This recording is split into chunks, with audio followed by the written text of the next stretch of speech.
one studies the treatise called Romans, as Paul argues that the gospel is God's power to save and there is no other power, he's made aware quite quickly that one of the reasons the Gentile nations did not produce justification was that God gave them up.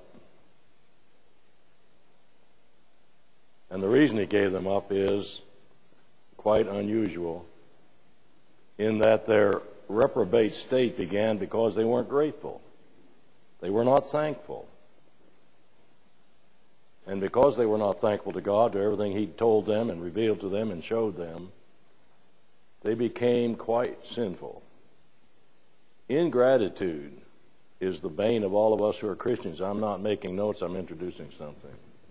I want to tell you how grateful I am this morning to be here. I'm glad to know the Bremen congregation now. I've known of your work for years. You help support our students at school. And we're so grateful for that. We cannot exist without that kind of support. In fact, you support Jeff and Nova Adams, I do know. In fact, in about 30 minutes, Jeff will be teaching my class at the Forest Hill Church of Christ, my Sunday school class. We meet every Sunday there in the chapel hall, and if I'm there, I teach. If I'm not, somebody else does. Jeff is this morning. I have to tell you a little story about Nova. The first time she met me, she just looked up at me and said, I said, hello, I'm Keith Mosher. She said, you went to school with my grandfather. That really made me feel wonderful. And I said, who is your grandfather? She said, Bob Gray. I said, you're right. I went to school with Bob Gray. I surely did. SG, too, for that matter. And now I find out that Chris knows them. Somehow he's related to these people. So it's a small world when you start thinking about the church. I'm also glad to see Chad and Reagan again. Reagan is the reason Chad got through school, you know. I met her father years ago overseas, and I understand he's still overseas. He's over in Malaysia right now. But it's good to see Chad and Reagan. They're wonderful folks, and I know you're enjoying having them here with you. And that is a great thing. I'm grateful to Chris and to Jimmy and to Martin for the invitation. It isn't easy to give the pulpit to a stranger.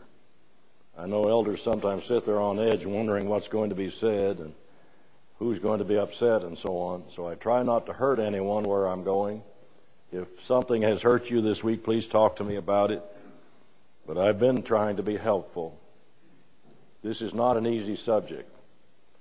And the reason it's not easy is everybody does it differently. Everybody's unique in his feelings, his emotions. Everybody thinks differently about losing something or someone. And so it isn't easy to come to dogmatic conclusions about any of this. But we certainly have some suggestions for you this week. This morning, for a few minutes, I want to talk to us about what we do when bad things happen to good people. What do you do when bad things happen to good people? That title is actually taken from a rabbi's book. Rabbi Kushner actually wrote a book called When Bad Things Happen to Good People. Why do the innocent suffer? What is that? What's that all about? But when I use that question, why do the innocent suffer? And I'm grateful to whomever chose Psalm 34 this morning. That was an excellent start to what we're thinking about. When we ask that question, we realize quite quickly that the answers most of us give are not very helpful. Not very helpful at all. Kushner believed, his first name was Harold, Rabbi Kushner believed that his book was a bestseller because of those two thoughts. Why do innocent people suffer? And the answers we normally get are not very helpful. Kushner's personal background is interesting, and the reason he got to thinking about these things. When his son was 3 years old, that boy was diagnosed with progeria. Progeria is a disease that causes the child to become very old, very young. When they're about 8 or 9 years old, they look like they are 70 years old. His name was Aaron, and Aaron rapidly aged. He never got any bigger than when he was 3 years old. That's as tall as he ever got. He looked like a little old man. He developed arthritis, heart problems, and died when he was 14 years old. Kushner sat down and thought about that. He said, I didn't understand it. He said, we were trying to be good people. We were trying to do what was right. How could such a tragedy happen to us when we were trying to do what was right before God? What happened? And then he said, and worse than that were all the pious cliches that people told us, trying to be helpful. But he said, all those things that I had been teaching others came home to haunt me. Because nothing they said was very helpful. We were not comforted, he said, by anything anyone said to us. We were on the receiving end now, and we were beginning to learn something about grief. Let me tell you some of the things people said to him and comment on them this morning. One thing he kept hearing was, you know, Rabbi, God sought you out for this tragedy. You see, Rabbi, he knew you were strong enough to handle it. I touched on this yesterday. When you have people saying to you, well, God doesn't put on us any more than we're able to bear. What that would mean is the more faithful you got, the more you were prone to tragedy, which is not even logical, let alone scriptural. And then they would add, and God wanted you to be a wonderful example to everybody else. And so he chose you for this tragedy. When Rabbi Kushner and his wife would talk, they would say to each other, we don't want to be that strong. We don't want to have that situation. I want to recommend a book to you. It helped Rabbi Kushner. It's by Harriet, S-C-H-I-F-F. Mrs. Schiff wrote a book called The Bereaved Parent. And it would be well worth, if you can find it, but I know it helped him and it's helped me. And in that book, she describes her child's death and how she felt. Her preacher told her, Mrs. Schiff, you'll be all right. After all, God never gives us more of a burden than we can bear. When Rabbi Kushner read that, he knew he was reading someone who had some of the same feelings he did. And then he realized that unless he were in her shoes, he couldn't possibly know what she was feeling, and he knew she couldn't feel what he was feeling. They were both bereaved parents, but they were all thinking differently. And sometimes, brothers and sisters, people hear those prosaic, quintessentially proverbial statements from us, and they wonder if we understand anything at all. Her answer was she didn't have one. Her first thought was, when her son died, it's my fault Robbie died. If I had been a weaker person, God would not have put this on me. She had her theology wrong, did she not? Very quickly, look at 1 Corinthians 10:13 with me one more time. We looked at it yesterday morning, but it needs constant explanation. The context is about apostasy. Paul uses the Old Testament Jews who were around Sinai as the example of apostasy, who, as they got out there, felt like they were all alone. And when they felt like they were standing that way, verse 12, in context means, therefore let him that thinketh he standeth alone take heed lest he fall. For, now watch the for. You see a for, find out what it's there for. That connects to verse 12. For, watch what he says. There hath no, unfortunately, the King James has temptation here, but it means outward trial. There hath no trial taken you, but such as is common to man. Whatever happens to me could happen to you. Whatever happens to you could happen to me. There's no difference. But God is faithful. That's what Harriet was beginning to learn. That's what the rabbi was beginning to learn. God hadn't gone anywhere. And He will not suffer you or allow you to be tested or tried above that you are able. You're never going to get something someone else couldn't get. We're not that special. In fact, look at verse 14. He tells us there that that's a form of idolatry when I start thinking that my problems are greater than anybody's, because I'm worshiping self rather than God. I'm not leaving it in God's hands. But the point is, the verse does not teach that God puts it on us. The verse teaches just the opposite, that we are prone to any trial anyone could receive. Well, Harriet and Rabbi Kushner were learning that when people told them that, it was not comforting at all. In fact, she wondered why God didn't choose someone else for such a tragedy. But unless I have been in that situation, I cannot possibly know how to handle it. I'm going to say that again.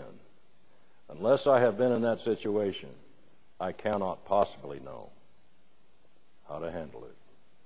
I can be there. I can be a shoulder. But that's all. What happens when someone is told that is we add to a feeling they already have when they're grieving. Everybody who grieves at one time or another has certain feelings of guilt about something. If I only hadn't, if he hadn't, if we hadn't. And when we tell them that God put it on them and they should be able to bear it, we just add to the feelings of guilt. And so we're not being very helpful, and his friends certainly weren't.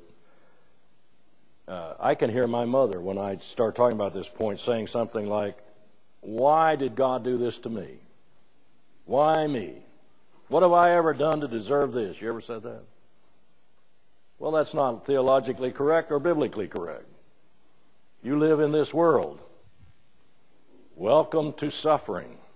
Welcome to trouble. Welcome to disease. Welcome to accidents. This is our world. It's our fault. Adam did it. You say, "Well, I don't like Adam." Well, if it hadn't been Adam, it would have been Keith. Because all have done what? Sinned and come short of the glory of God. I can't blame Adam that much. No worse than I am. But I'm not being punished because I did something wrong, but his friends were telling them that very thing. One of the things we need to do, I believe, if we're going to help people who are suffering, is to let them work through it. Just be with them and ask them, "Can I walk with you while you tell me your story?" Grieving is hard work, and we can be there to help them work through it. And I'm not going to say something to someone that makes them feel more remorse or suffering or pain than they already do. I told this story yesterday, but a lot of you are here and didn't hear it. But about 5 years ago, it was in a cold week in January. I had 2 funerals on the same day for 2 elderly women. At the afternoon after those funerals, I visited both families. The oldest son of one of the women said to me, "If only I had sent my mother to Florida out of the snow, she'd still be alive." Oh. I visited the next family, and her oldest son said, "If only I had not sent my mother to Florida. Her plane ride, her long plane ride, that change in climate and all of that, that's what killed her." When people grieve, they get angry. They get confused. They feel empty. And they certainly sometimes have certain guilty feelings. Anytime a person dies, the survivors feel guilty. I have a lot of friends who were in Vietnam. And I've talked to them, or listened to them talk really, over the years. And one of the things they bring home is the guilt feeling that they lived and their partners didn't. It's called post-traumatic stress syndrome. Well, all of us who grieve go through that. It's not a pleasant time for us. Another thing that the rabbi heard people say was, Rabbi, if you were really religious, you wouldn't be so angry at God. Did we read a verse yesterday from Jeremiah where he asked God if God lied to him about all of his suffering? He was angry at God. You just have to accept his will, Keith. I've heard that in funeral sermons. This is God's will. Would somebody read 2 Peter 3:9 for us? Read it nice and loud.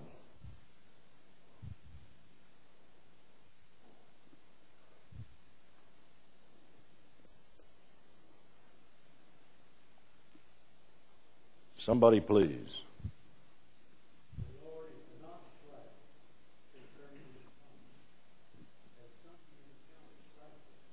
But not willing that what? Not willing that any should perish. That's the promise. There was a dear sister at a congregation where I preached that would argue in Sunday school class every time the subject came up, when my time comes, I have to go. When your time's up, that's it. She read Hebrews 9:27. It is appointed unto man once to die, and decided that meant she had an appointment, had to keep it. And she would argue, when I have an appointment with my hairdresser, I have to keep it. Bless her heart. Actually, the verse just says we only have to die once. Doesn't say when. So I asked her one day, I said, would you do me a favor? She said, what? I said, if you really feel like dying, promise me I won't be in the car with you when you're driving. Well, you know, it's just God's will, Keith. That's not right. If I'm going to help somebody that's grieving, I have to allow them something.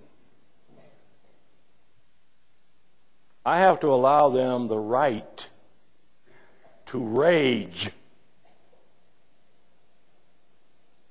at anyone or anything, because that's the feeling. C.S. Lewis described it as fear. Some have described it as terror. Some describe it as rage.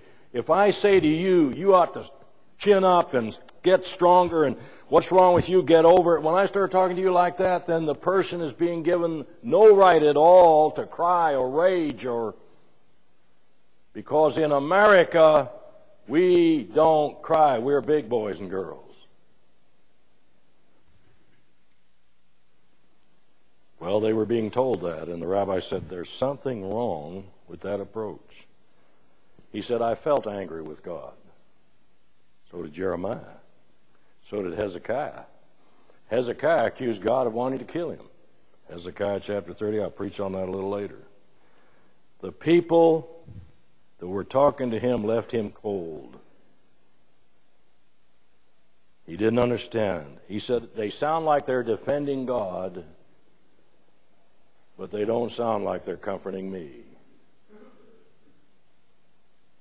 I want to go to the book where he found some of his answers. If you have the Old Testament book of Job, let's go there for a few minutes.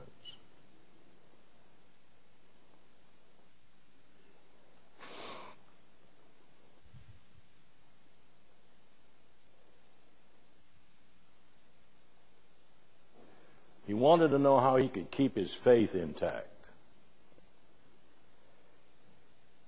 He wanted to know how to avoid the temptation to throw all religion out the window.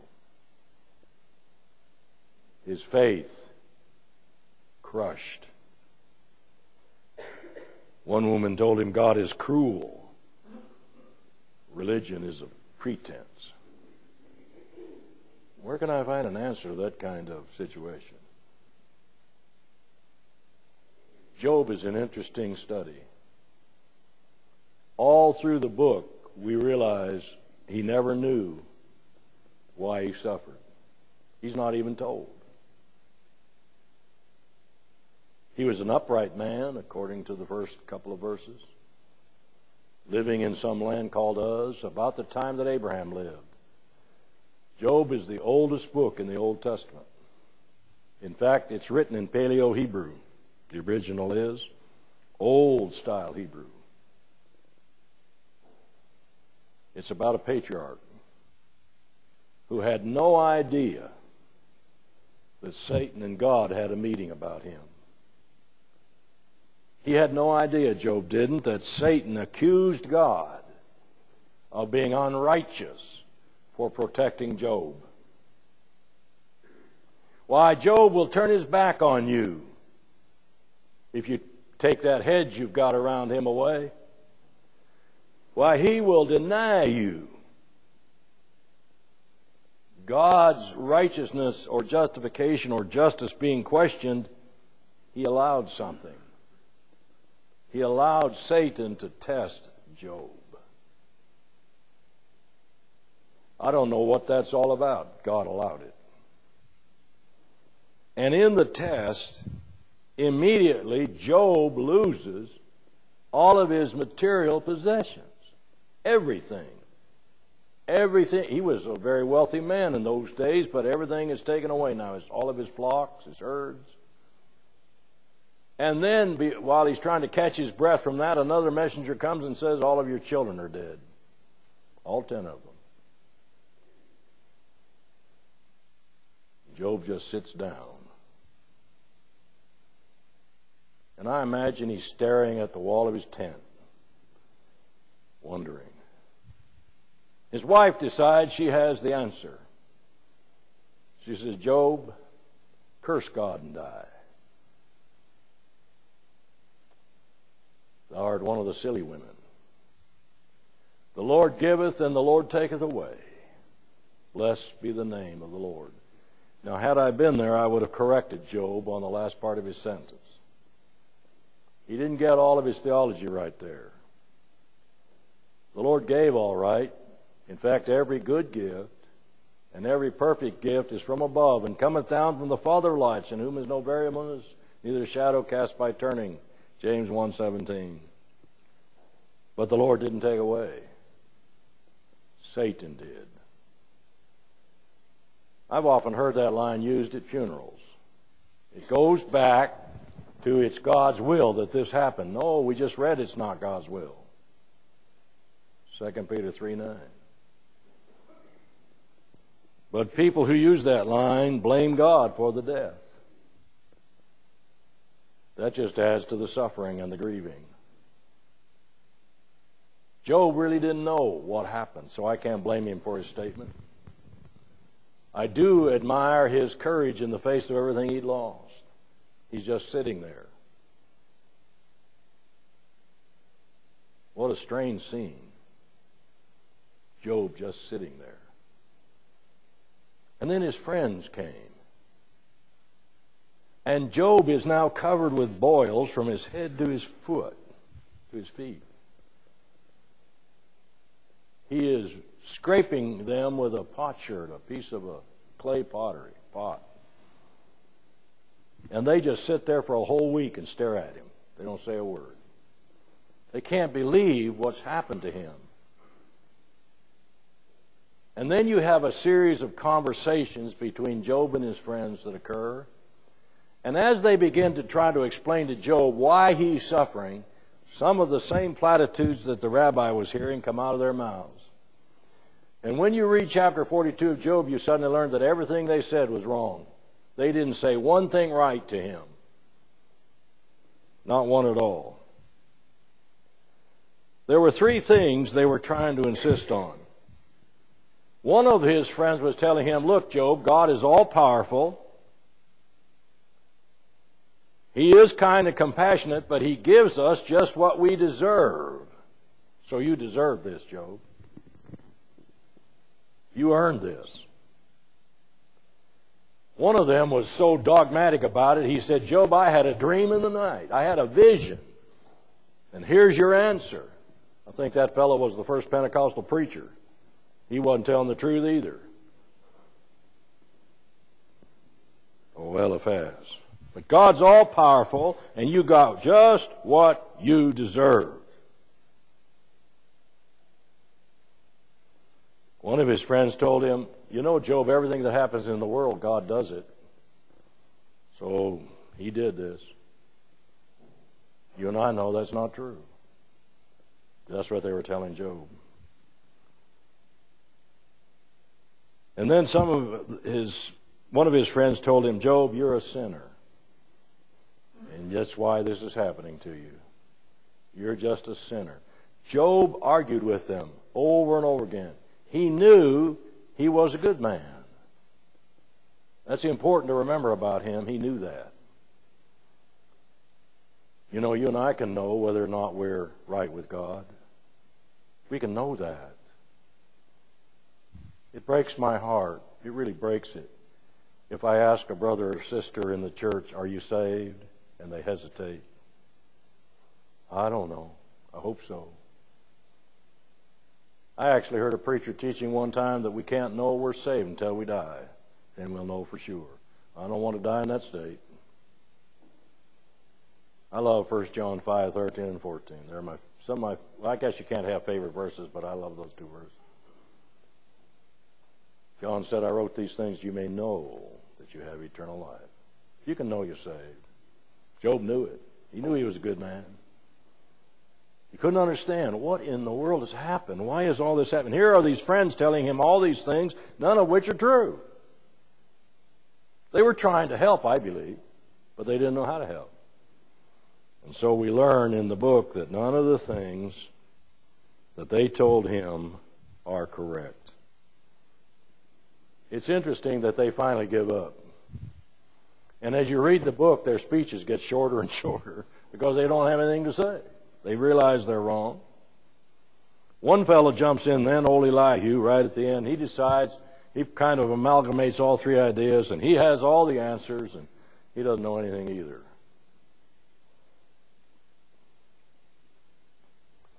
Job, you must be bad. Look at what's happening to you. There's no other reason for it. You must deserve it. And the more you complain, Job, the more you convince us that we're right and you're wrong. Now, with friends like that, as Brother Cate says when he teaches this book, you don't need enemies. They are playing the game. Listen carefully. Those four people are playing the game of blaming the innocent for what happened to them.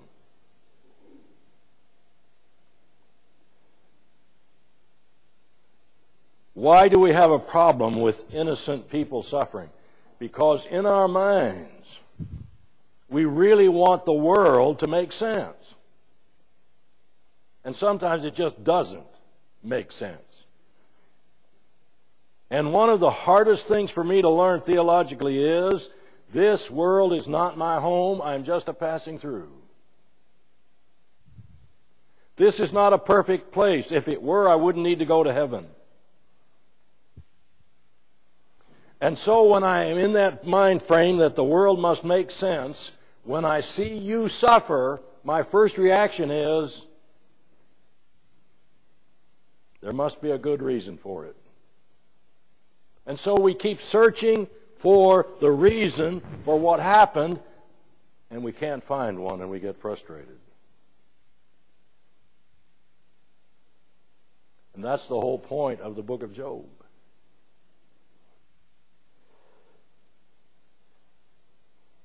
Let's blame the innocent, because everything has to make sense.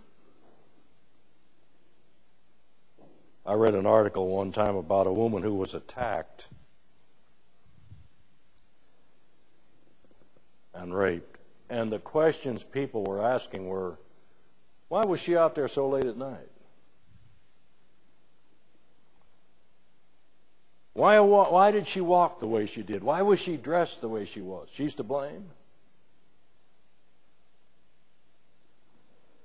See, the world has to make sense. No, it doesn't.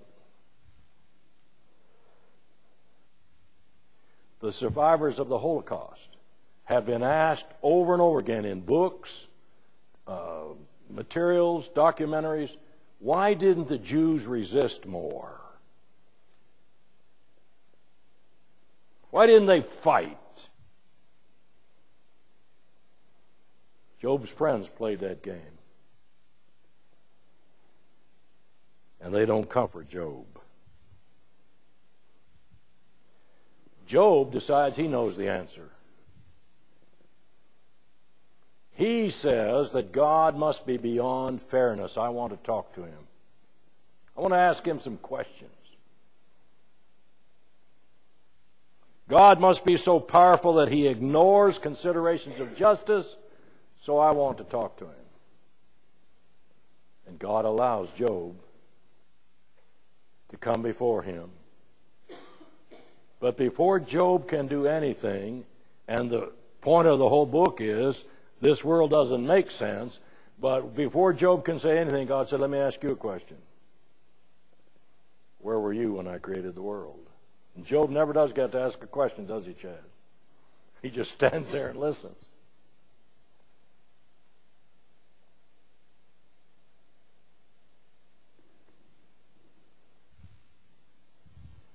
Rabbi Kushner had got to the point in his life where he writes, God must not be all-powerful. And so the God I believe must be diminished.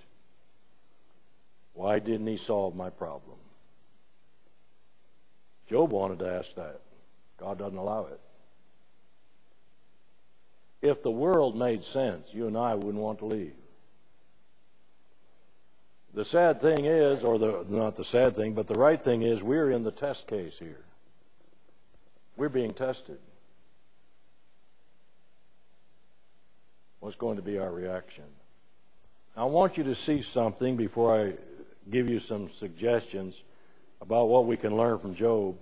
I want you to see a very important verse in your Bible. Let's look at Revelation 12:10.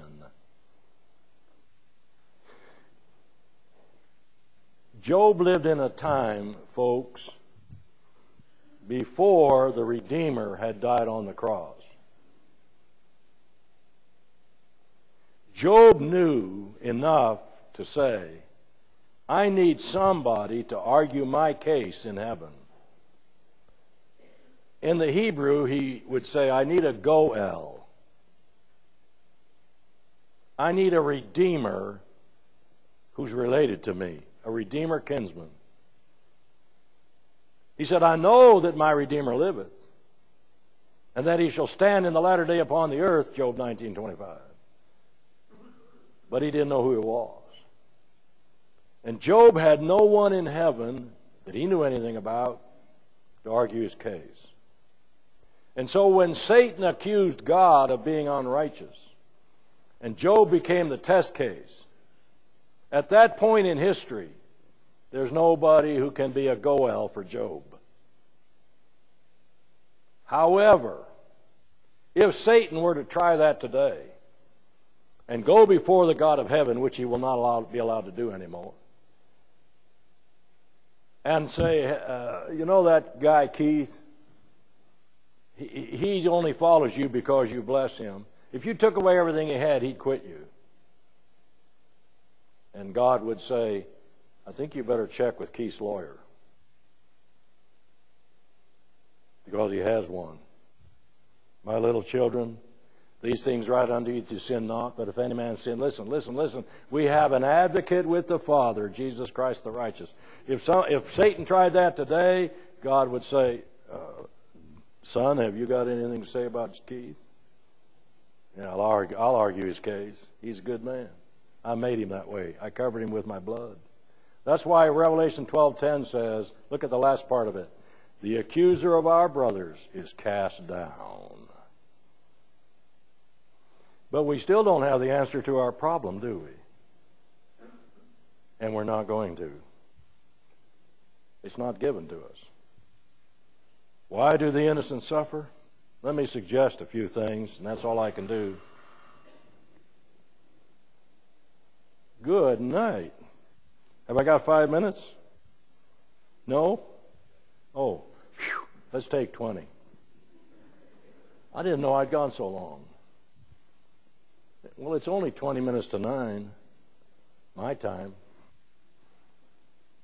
Quickly, the laws of nature do not make exceptions for people. The laws of nature do not make exceptions for people. We're not immune to gravity, physics, and so on, infectious diseases, whatever. Number two, some people make wrong choices, and they suffer. Number three, suffering for the Christian does something for us. It works steadfastness. But if God just looks down on the human condition, then who needs a God like that? We don't need a God like that. I've heard God talk a lot.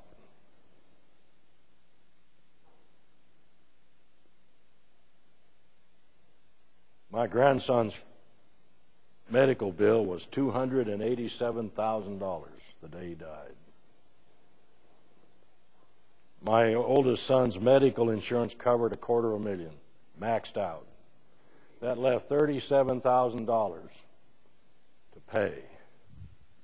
I heard God's voice, because God's voice is in human language.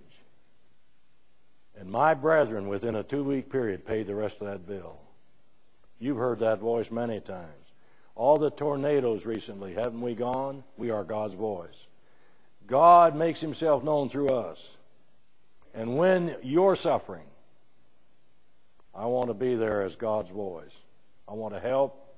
I want to lend my shoulder. I want to tell you I'm thinking about you, but I have no real answer, because, brothers and sisters, in the final analysis, the world doesn't make sense.